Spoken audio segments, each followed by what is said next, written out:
Masih terkait kasus ini, APA atau Amanda melaporkan mantan kekasihnya Mario Dendi, tersangka penganiaya David Ozora dan kuasa hukumnya ke Polda Metro Jaya dengan tuduhan pencemaran nama baik.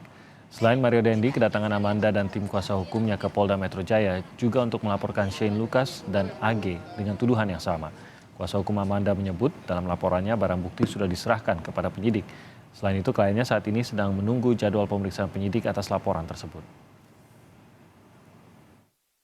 Karena ini sudah terlalu tuduhan-tuduhan yang menyudutkan daripada Amanda dan sudah kita lihat ya kemana-mana.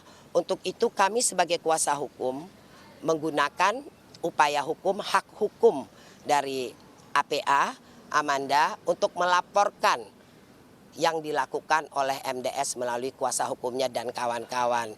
Maka itu kami melaporkan mereka dengan laporan sementara ini ya fitnah dan pencemaran nama baik ya.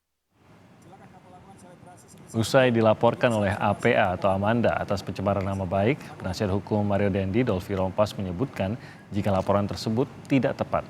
Dolfi menambahkan saat ini kasus masih dalam proses penyelidikan. Jika laporan pencemaran nama baik tidak dapat dibuktikan, maka akan ada konsekuensi hukumnya. Ya kalau mereka memang melaporkan ya tinggal kita lihat.